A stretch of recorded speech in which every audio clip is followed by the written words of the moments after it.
Queridos irmãos e irmãs, quero cumprimentar a todos, dizer da minha alegria de estar pela primeira vez em São Luís do Maranhão. Conheço o Gilvan há algum tempo já, conheço Alain René há algum tempo já, pastor Pelmarches também, graças a Deus. E já estou na casa dos meus queridíssimos Tiago e Rízia, aquele casal simpático que está sentado lá no penúltimo banco. O Tiago disse, deixa eu sentar mais no último banco, e aí se eu quiser sair, tomar uma água, uma coisa assim, eu saio tranquilo. E nós ajudamos esse casal a se casar lá em Porto Alegre, para ver o quanto a gente é amigo. E foi muito bom quando eles vieram para cá, e nós estamos felizes por isso, estar aqui, pensarmos juntos nessas coisas que tem a ver com a missão urbana, mas não só a missão urbana, não missão por missão, né? Mas uma missão que corresponda à glória de Deus, uma missão que corresponda àquilo que até aqui, pelo que temos da nossa, do conjunto teológico, que possa ser agradável aos olhos de Deus, de acordo com o que temos nas Escrituras. Então, eu quero pontuar isso com os meus irmãos, começar hoje. Nós certamente teremos muito tempo para falar, hoje, amanhã.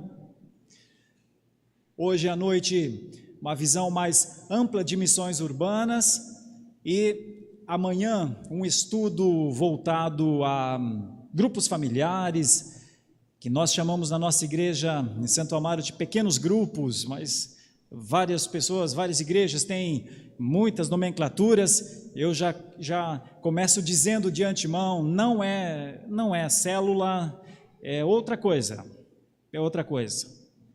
uma coisa que tem um sentido, que vai ao encontro das coisas que a gente crê em profundidade, como Igreja Presbiteriana do Brasil, e também outras instituições da mesma corrente de pensamento. Assim, vamos trabalhando e caminhando. Eu quero começar, meus irmãos, com esse tema, missões urbanas, entendendo a dinâmica dos tempos, perspectivas modernas, reformadas e bíblicas. Então, minha ideia é começar pelas evidências modernas. Quando eu falo de evidências modernas, vocês vão perceber pela sequência, são pensamentos dominantes. Depois, nós vamos para alguns pensamentos que dominaram um tempo, e é a nossa fonte de resgate, que são os pensamentos reformados. E então para os versículos bíblicos que reforçam isso que então chamamos de missões urbanas. Ok? Eu sou pastor na Igreja Presbiteriana de Santo Amaro, em São Paulo, uma igreja muito comprometida com missões urbanas. Eu sou muito feliz com a minha igreja, porque nós trabalhamos muito e muitos. Trabalhamos muito e com muitos. E isso faz uma diferença, porque hoje eu estou aqui, é uma sexta-feira à noite, mas meus irmãos estão reunidos fazendo evangelismo e discipulado. E muitos estão fazendo evangelismo nos nossos pequenos grupos, e outros estão fazendo discipulado um a um. Então eu estou muito dentro desse tema e trabalhando muito nesse tema e me alegrando muito por viver essa experiência dentro da igreja local. Eu vou começar com o ponto 1, são 4 pontos. O ponto 1 é perspectivas modernas. O que está se passando? O que está acontecendo? Como é que as pessoas estão pensando? Quais os pensamentos que estão norteando hoje o mundo, as ideias? O que está no coração dos moradores da cidade, daqueles homens e mulheres que estão lá nos apartamentos, né, distantes, nos condomínios fechados? O que é que se passa na alma humana? Como é que a igreja imagina essas pessoas?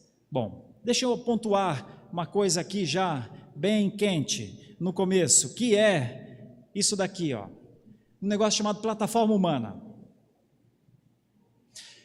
Para a igreja trabalhar, vê só, a igreja trabalha numa responsabilidade com a glória de Deus. A igreja trabalha para agradar a Deus. A igreja, a maior comunicação da igreja é com Deus. O maior desafio para a igreja é entender mais claramente os planos de Deus. E como o reverendo Gilvan já trabalhou um pouco aqui nessa noite, as Escrituras nos mostram muito dos planos de Deus. Muito, para não dizer tudo. É que muitas vezes o tudo de Deus não é tudo que a gente compreende. Mas as Escrituras têm o que é o plano, o que é a ideia, qual é o projeto, qual é o propósito.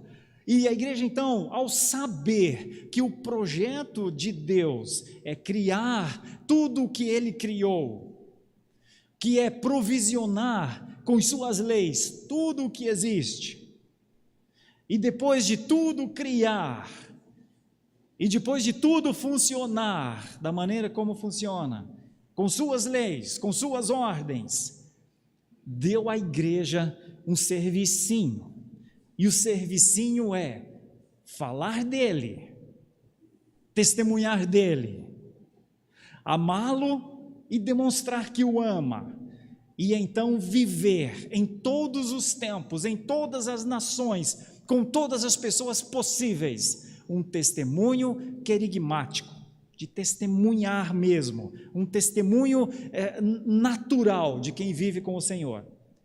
E aí as igrejas foram se alocando em vários segmentos, mas com uma meta: falar ao mundo que existe um Deus, que Ele enviou o seu Filho e que a graça do Senhor oferece ao mundo a solução para o problema do mal do mundo.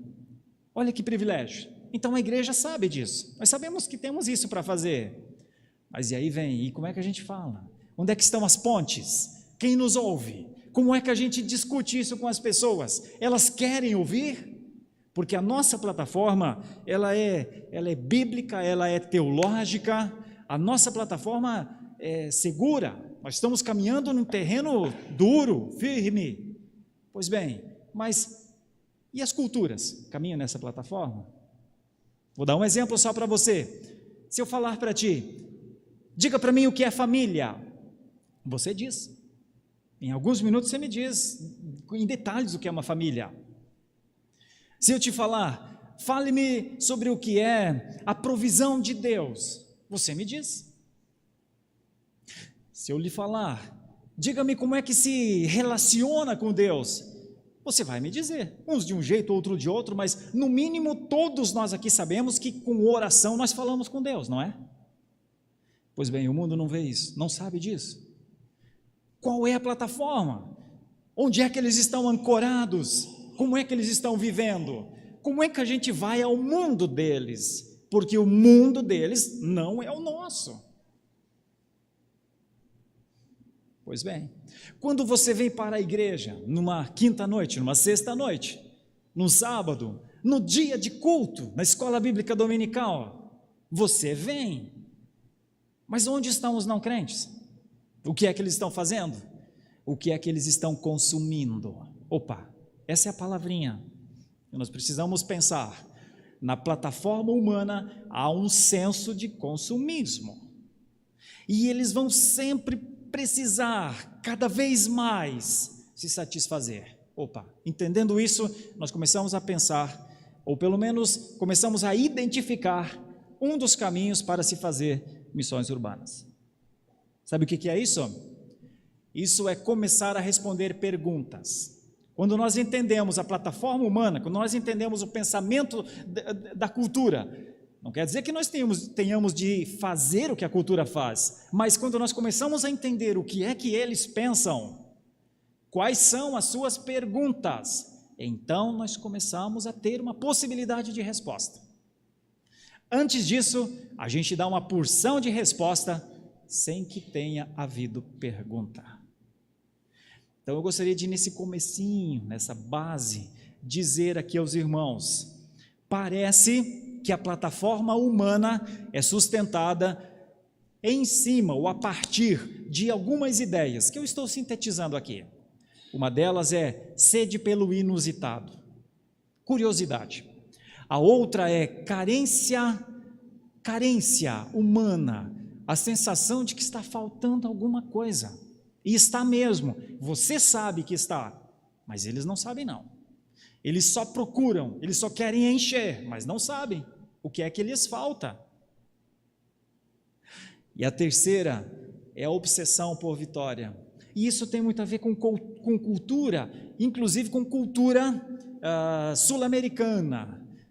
Nós temos uma cultura que, com o passar do tempo, ela foi ficando debaixo de muito tipo de opressão, alguns pensadores dizem. E então nós temos uma espécie de senso de inferioridade conosco, e a gente quer vencer, e provar e tudo mais. Então, quando nós vamos fazer missões urbanas, é bom ter essa ideia, as pessoas pensam isso.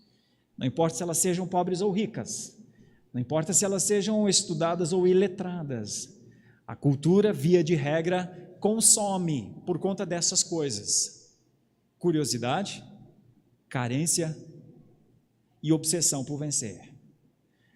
Ter isso em mente é uma boa condição que nós temos para fazer missões urbanas. Vamos mandar isso embora para começar a pensar, então, nisso aqui. Sede pelo inusitado é curiosidade, carência humana é desejo, obsessão por vencer é cobiça. Bom, é isso que norteia boa parte das famílias. É isso que norteia boa parte da economia. É isso que norteia boa parte do poder político. Olhem para essas três palavrinhas: curiosidade, desejo e política. E então compreendamos juntos o desafio que é trabalhar com missões urbanas. Nós não podemos pensar que trabalhar com missões urbanas é falar de Jesus. É mais.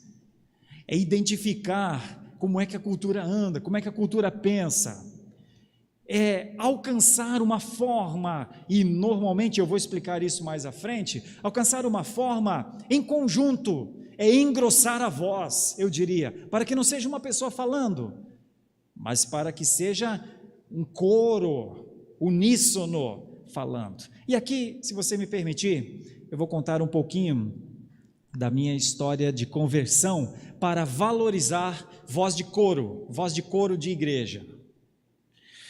Eu sou nascido lá no sul do Brasil, em Santa Catarina, e eu sou um convertido fora do tempo. Eu morro de inveja santa dessas criancinhas de 10 anos, 12 anos, cantando, né, Dona Léa? Dona Léa, nossa queridíssima irmã, que tive a grata surpresa de encontrar hoje aqui, que conhece as pessoas da nossa igreja desde que elas eram criancinhas. Hoje muitos deles são presbíteros e tudo mais, né? Eu olho para isso, eu acho isso tão maravilhoso. Converso com os meus filhos pequenos sobre isso. Que privilégio que você tem, valoriza isso, porque papai não teve isso. Eu converti aos 26 anos. E até eu ter os 26 anos, que foi o tempo que o Senhor, por sua graça e misericórdia, me alcançou, eu vou contar para vocês, porque foi num uso de missões urbanas, foi uma voz da igreja que veio ao meu encontro. Não me pescaram por anzol, me pescaram de rede, com várias pessoas, um em cada canto, e eu estava dentro e estou até hoje. Então, quando eu falo com os meus filhos, eu louvo a Deus com eles, porque eles têm esse privilégio, como nossas crianças têm. Pois bem, antes de eu conhecer o Evangelho, eu fui católico romano, porque a minha região é uma região muito forte. Minha avó nos proibia de entrar em qualquer igreja evangélica, então sempre fui católico romano, até os 18 anos de idade. Com 18 anos de idade, eu fui para as Testemunhas de Jeová, e fiquei 2 anos no Salão do Reino das Testemunhas de Jeová.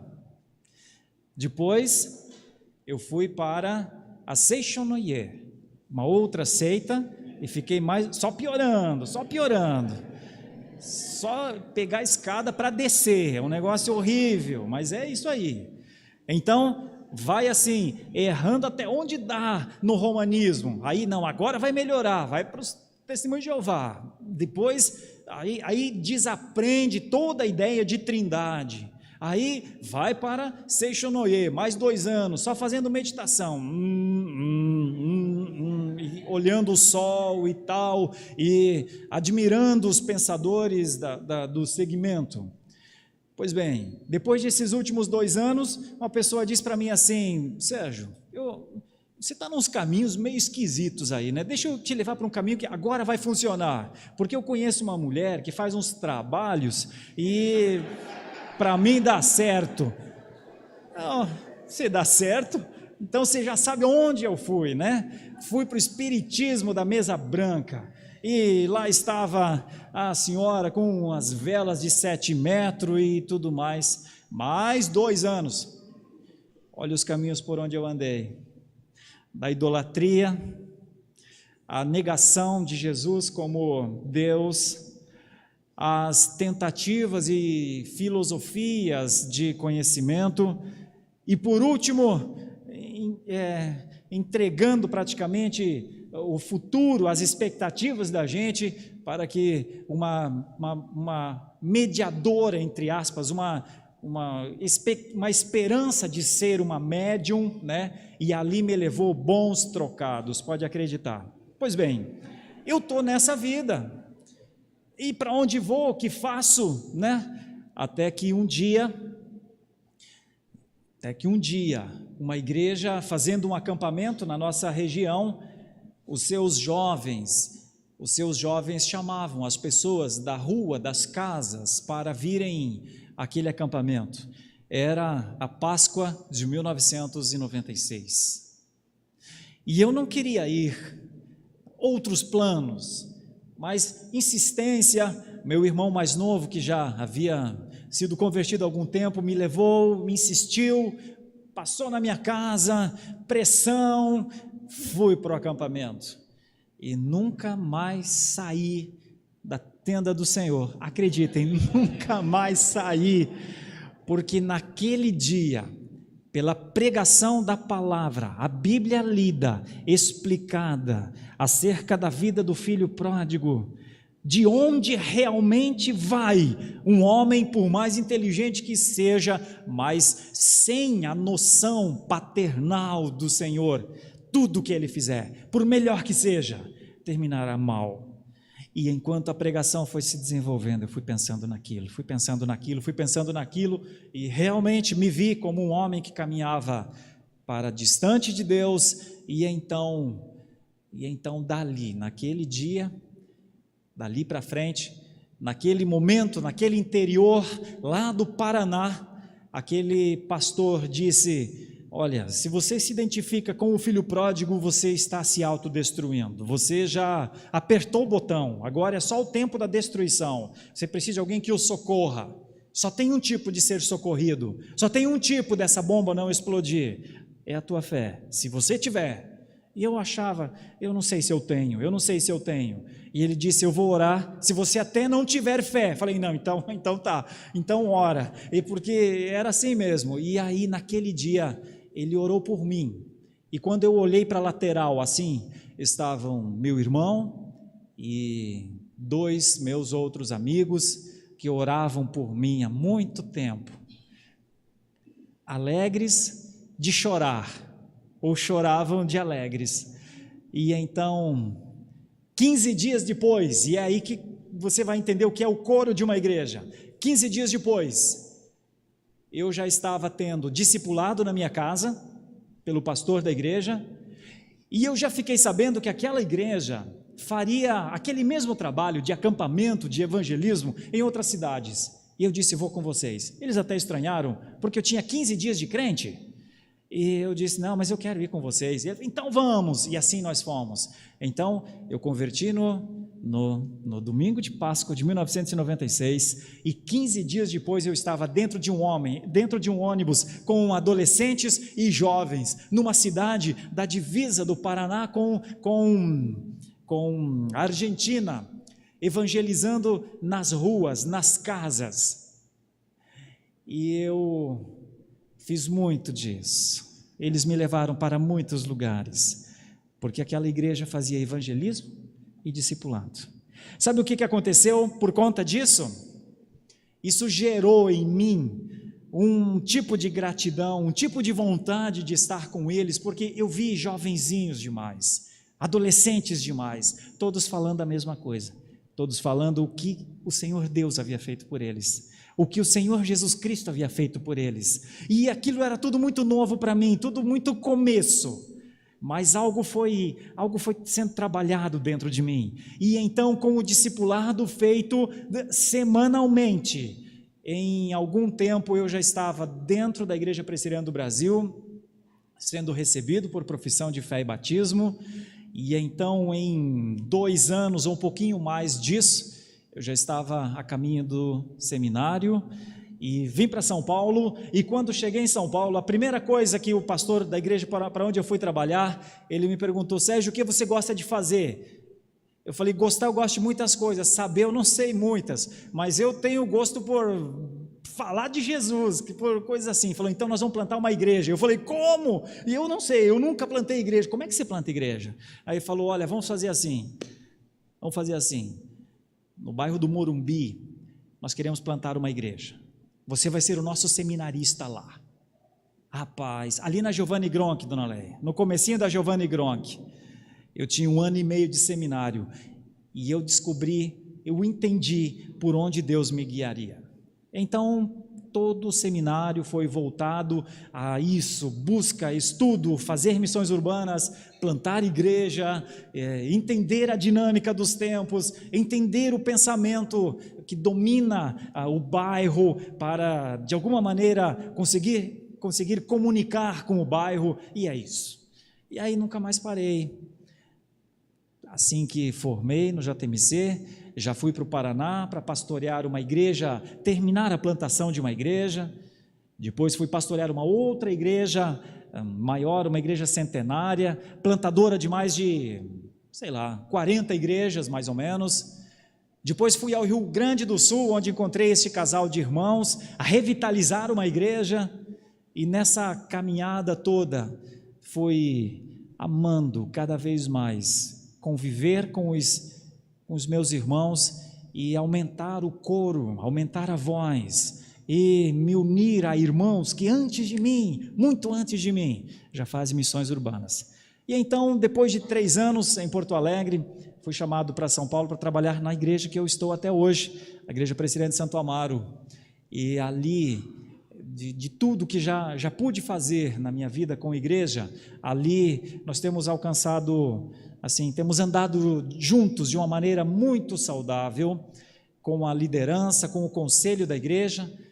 Nós somos 12 presbíteros, com os diáconos nós somos 30 diáconos, com as nossas sociedades internas funcionando, com os nossos pequenos grupos. Começamos com um grupo, já são 14, e agora vai para 16, 17, com o discipulado, que sempre tem entre 30 e 50 discipulados acontecendo, de 1 a 1, e com os chamados vocacionais, nós já temos 3 seminaristas, e agora serão mais 2, e depois mais 2, e enfim, vai lá para uns 10 seminaristas, em mais uns 2 ou 3 anos, e o colegiado pastoral também, somos 7 pastores, trabalhando em várias áreas, e assim nossa igreja tem avançado, para a glória de Deus, e temos procurado fazer o máximo que podemos na nossa região, no nosso núcleo, que é um núcleo muito denso, muito grande,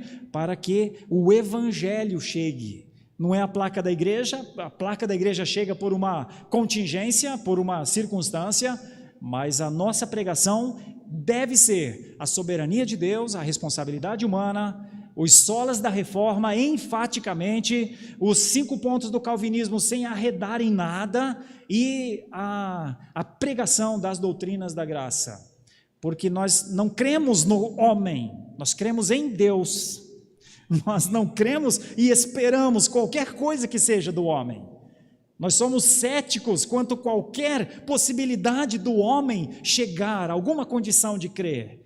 Ao contrário, nós cremos em Deus, só em Deus, e cremos na sua vontade, e nos deleitamos na sua vontade. Então, se fazemos missões urbanas, fazemos por entender que esta é a vontade de Deus, mas o foco nunca está nos resultados, o foco está na obediência.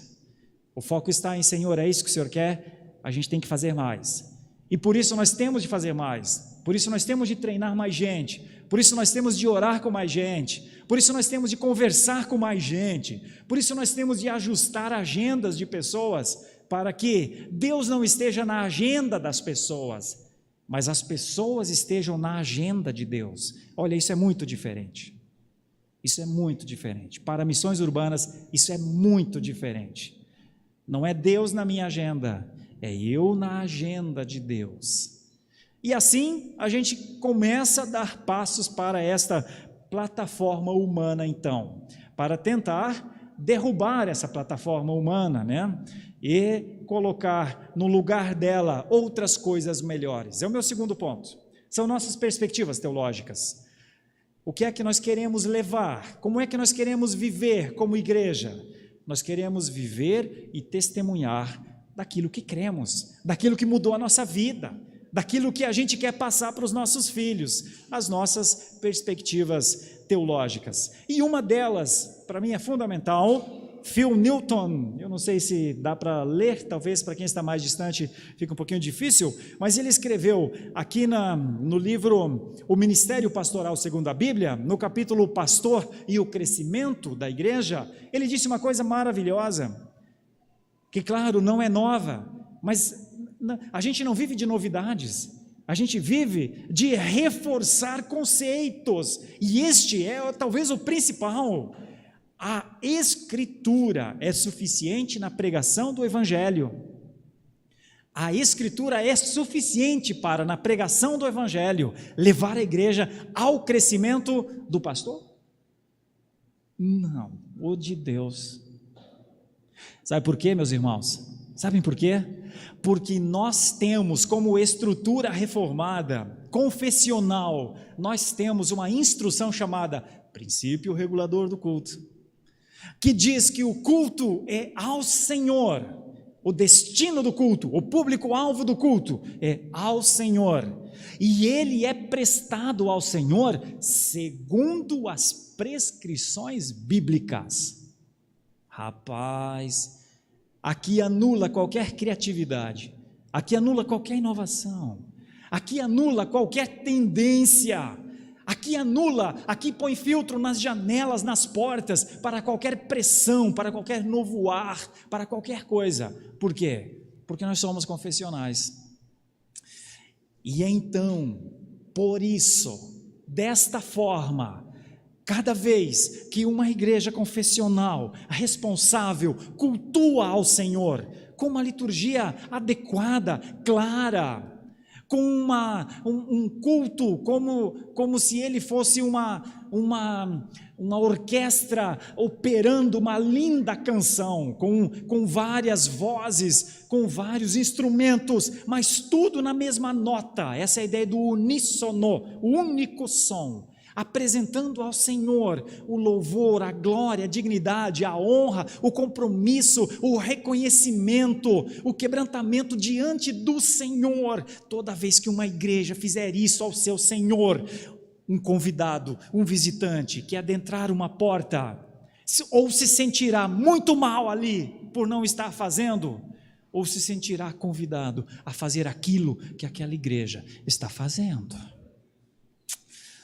É por isso que a gente não negocia culto, por isso que a gente não negocia forma de culto, por isso que a gente não nega princípio de culto, porque o culto é sempre a Deus, o culto é sempre ao Senhor.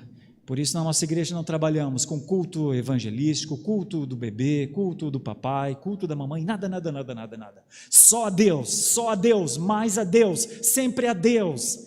Chorando e clamando, Senhor, olha por este povo, porque este povo que te cultua agora, que te celebra quando vai para suas casas, sofre pressão o tempo inteiro, atacada a família, atacada a sociedade, atacada a igreja.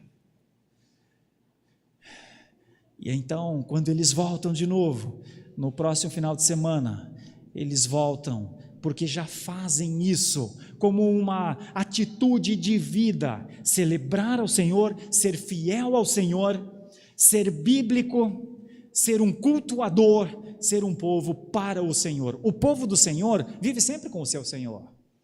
Por isso a igreja do Senhor vive sempre com o seu Senhor, se alegra nele. De onde vem essa consciência? Das Escrituras. Por isso nós temos um dos grandes solas da reforma, somente a Escritura, somente a Escritura. Não tem tradição, não tem tradicionalismo e também não tem inovação, nem invencionismo, só a Escritura, sempre a Escritura, debaixo do nosso braço, no nosso tablet, no nosso smartphone, no nosso computador, Escritura, Escritura, palavra, palavra, mais, toda a palavra em nós é útil, é boa, faz sentido, direciona a nossa vida e nos faz mais parecidos com o Filho de Deus. Meu irmão, a Escritura é suficiente para, na pregação do Evangelho, levar a igreja ao crescimento de Deus. Foi isso que Newton disse. Essa é a nossa teologia. Quer ver uma outra ideia? Que no primeiro momento parece difícil de explicar, mas não é não. Eu vou dizer em rápidas palavras. A vida da igreja, disse Stuart Murray, num livro, num trabalho que ele fez sobre a plantação da igreja. Ele diz assim: a vida da igreja acontece a partir de 3 conceitos: a missão de Deus, a encarnação de Cristo e o reino de Deus. Ou seja, não é a igreja que tem uma missão, é Deus que tem uma missão e usa a igreja. Não é a igreja que tem uma missão, ela não idealiza uma missão, ela não tem altruísmo para uma missão, ela não tem condição de formatar uma ideia de missão. Quem está em missão é o Senhor, quem faz missão é o Senhor, quem é o redentor, quem estabeleceu a redenção foi o Senhor. Quem se comprometeu com a sua glória de resgatar o homem do lamaçal onde o homem foi o Senhor. Quem prometeu a única salvação para esse homem foi o Senhor. E na plenitude dos tempos ele enviou o Filho. E o Filho salvou, e salva, e salvará. Então quem está em missão é o Senhor Deus, com o seu Filho Jesus Cristo, na capacidade, no trabalho, na iluminação do Espírito Santo de Deus. Ou seja, quem é que está em missão? Quem é que está em missão? É o Senhor Deus. A questão não é a igreja fazer missão por algum ideal que ela tem. A questão é: eu estou dentro da missão de Deus? Essa é a pergunta que a gente tem que fazer. Eu faço parte de uma igreja e eu estou dentro da missão de Deus? Porque Deus não vai mudar a sua missão. Deus não vai dar mais velocidade à sua missão. E Deus não vai retirar a velocidade da sua missão. A missão de Deus está estabelecida, o seu propósito está claro, o que ele estabeleceu como projeto de redenção está acontecendo. A questão então não é a missão de Deus, a questão é nos perguntar a nós mesmos se nós estamos dentro do grande projeto de Deus ou se estamos fora. E se estivermos fora, e essa é uma das coisas mais difíceis que eu talvez vá falar em toda essa conferência, presta atenção, isso é muito sério. Se eu e você estivermos fora, entendermos, porque nós temos condições de entender como é que está a nossa vida, temos condições de entender como é que está a nossa caminhada, temos condições de entender como é que está a nossa família, nós temos condições de entender como é que está o nosso tempo, nós temos condições de entender como é que está a nossa fé, não temos? Temos, cada um de nós. Pois bem, agora vem a parte mais difícil para eu falar e para você ouvir.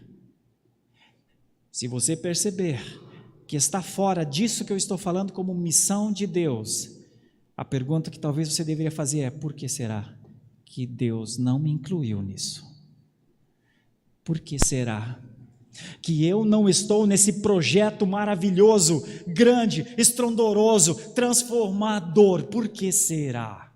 E eu vou lhe dizer numa linha, não sei quantas vezes você ouviu o que você vai ouvir agora, mas é uma linha de raciocínio minha, não é unânime, obviamente, eu mesmo como pessoa estou longe de ser unanimidade. Mas o evangelismo, a evangelização, tratada por muitas igrejas como um serviço, como um trabalho a se fazer no final de semana, como uma entrega de panfletos ou de folhetos, a evangelização, diferente de ser isso, A evangelização é uma das coisas mais velozes de Deus, mais rápidas de Deus, mais poderosas de Deus. A evangelização faz parte do plano redentivo de Deus, porque não haverá quem creia se não existir o pregador, não entrará nos ouvidos se não tiver alguém que diga quem Jesus é, quem o Senhor é. Então a evangelização é um negócio que passa, tipo um raio, tipo esse som da minha mão, e boa parte das igrejas não pega. É por isso que evangelização é um negócio que não existe para valer nas igrejas, porque boa parte das igrejas não pega isso. É como um som, é como um vento, é um poder e de um dinamismo tão alto que muitos ficam para trás, realmente ficam para trás, porque o plano de Deus tem esse dinamismo, porque o plano de Deus vai atrás, porque o plano de Deus não depende de mim, e não depende de você, e não depende de ninguém que esteja dormindo nas igrejas. O plano de Deus vai alcançar o perdido. A pergunta que eu e você temos de fazer é: por que será que eu não estou dentro dessa velocidade de Deus? Por que será que eu não estou dentro dessa coisa poderosa, desse vento avassalador? Por que será que eu não estou dentro e não estou junto e não estou vendo pessoas tendo suas vidas transformadas? Por que será que eu não estou acompanhando aquele que deixou de beber, aquele que deixou de fumar, aquele que deixou de adulterar? Por que será que eu não estou vendo isso não está comigo? Eu vou dizer para você, queridão, Deus está fazendo isso, é só que talvez eu não esteja lá, é só isso, essa é a questão. Então a missão de Deus, na minha opinião, é uma coisa de vanguarda, é para frente, não é para trás. Para muitos, missão, evangelização é peso. Para mim, ela é mais leve do que eu. Ela não é uma coisa que, isso está difícil, eu não vou fazer, eu não tenho, eu sou tímido, o meu temperamento, com todo o respeito, não interessa. Não interessa, não muda nada, o meu temperamento, a minha vida, as minhas condições ou qualquer coisa, não muda nada. A oração que eu deveria fazer é: Senhor, por que eu estou fora disso? Por que eu estou para trás nisso? Se é como esse pastor está falando, que a evangelização é uma coisa para frente da igreja, uma coisa leve, uma coisa que é da velocidade de Deus, se pergunte em nome de Jesus, por que você está fora? E ore por isso, porque não sou eu, e talvez não seja nem você, que vai alcançar a velocidade da evangelização de Deus, se o Senhor não o quiser.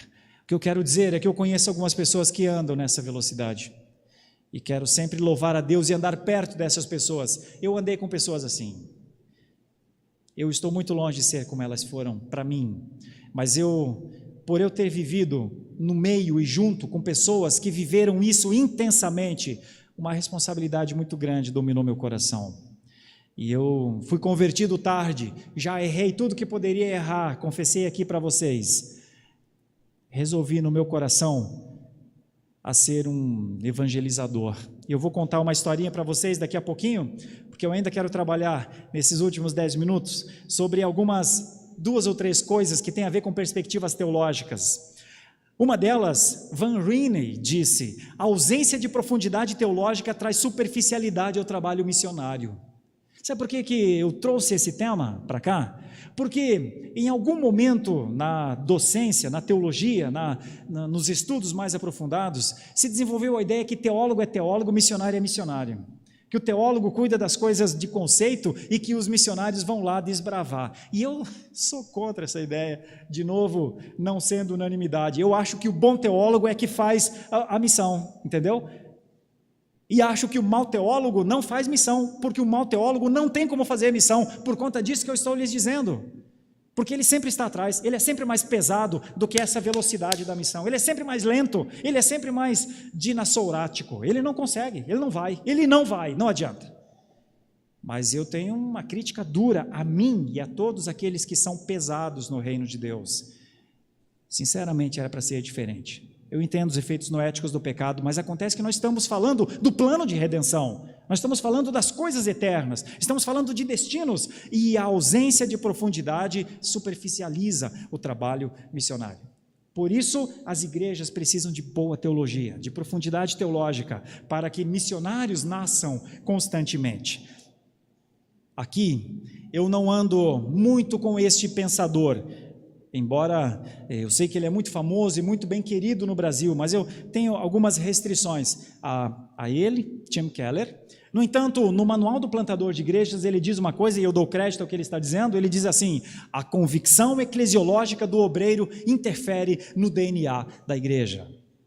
Então é obreiro, conselho, junta diaconal, sociedades internas, muito do DNA dessa igreja passa pela visão dos líderes, do líder. Então isso aqui, se nós tivermos líderes hoje aqui na igreja, eu gostaria muito que você levasse isso para o seu pensamento. Olha o que Keller disse: a convicção eclesiológica do obreiro interfere no DNA da igreja. Como nós estamos trabalhando sobre missão, eu digo para você, sua igreja sabe se você é missionário. E sua igreja acompanha você de acordo com o que você é.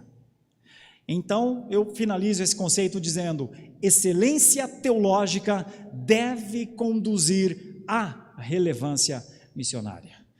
Excelência teológica é que deve conduzir para a relevância missionária.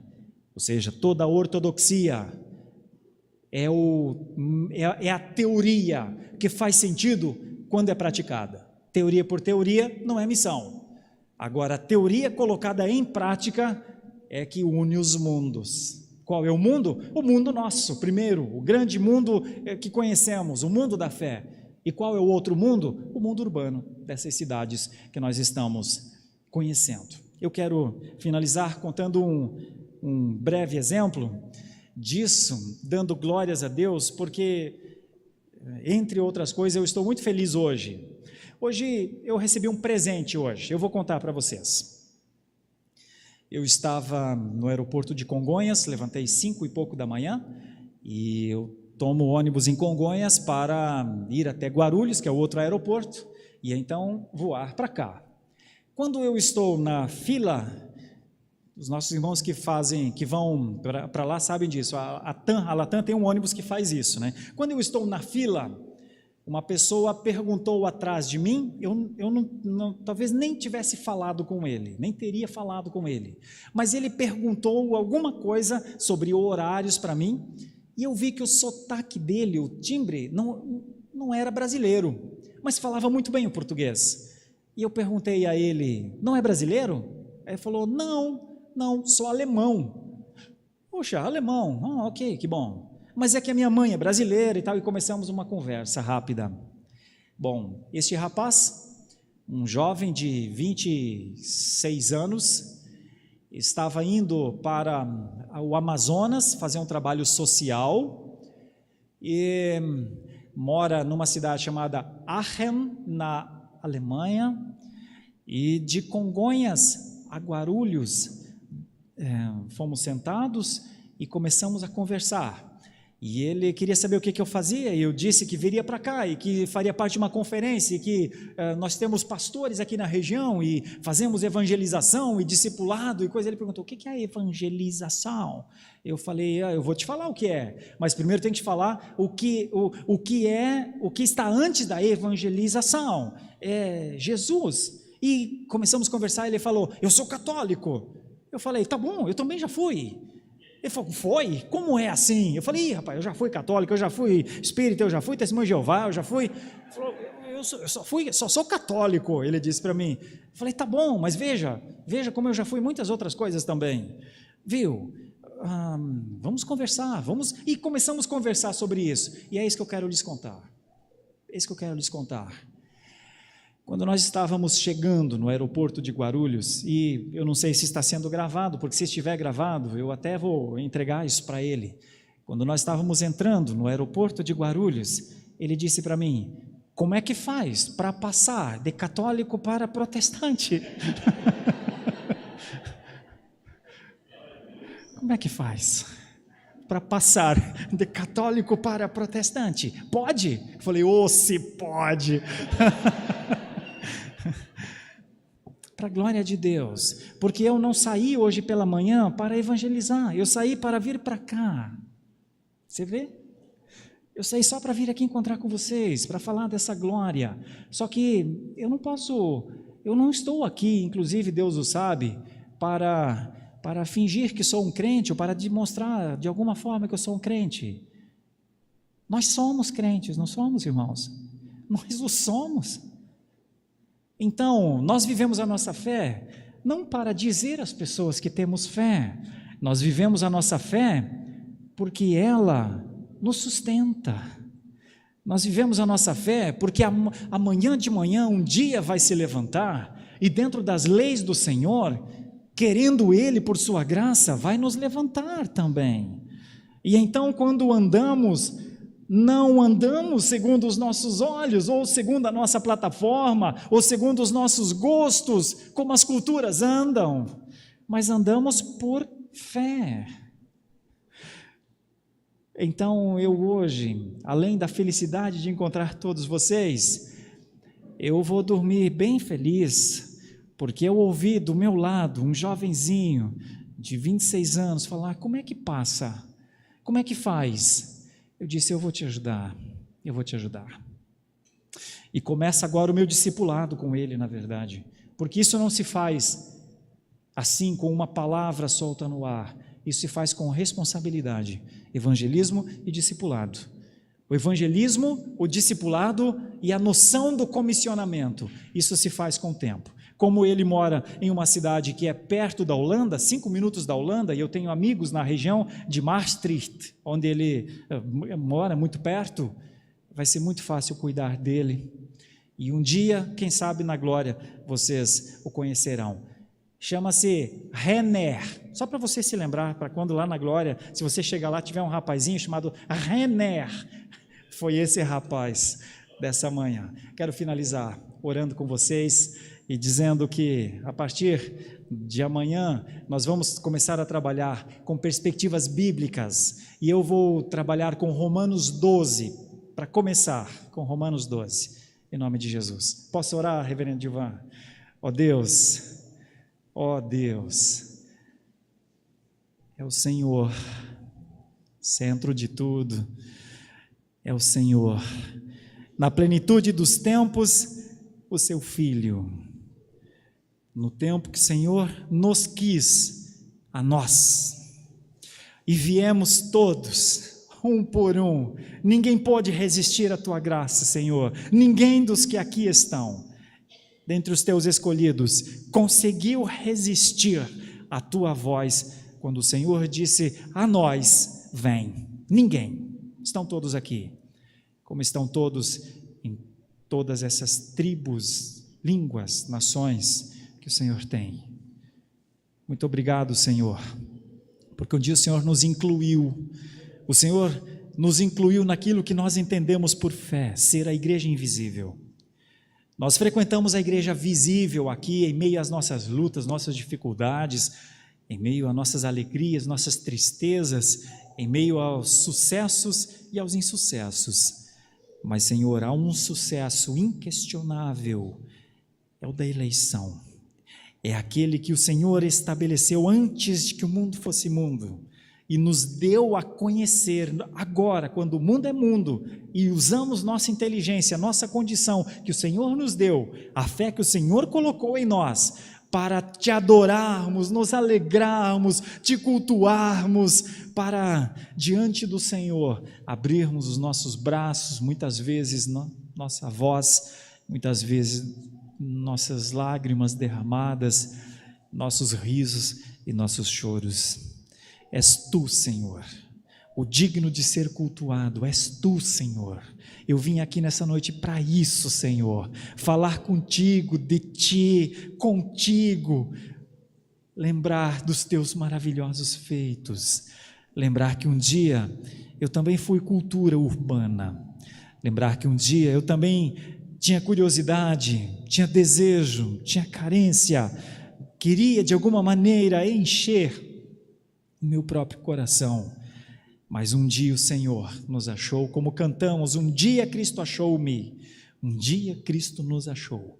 Senhor, por isso te adoramos nessa noite, engrandecemos o teu nome, nos rendemos a ti, pedimos perdão atrás de perdão, sempre perdão, perdoa-nos, Senhor, perdoa-nos o nosso afastamento, ou o nosso endurecimento, ou o nosso desvio, perdoa a mocidade muitas vezes do nosso ouvido, abre o nosso entendimento, Senhor, pela tua palavra, pelo teu Santo Espírito, abre o nosso entendimento para que nossa alma descanse no único lugar que ela tem para ficar, no Senhor.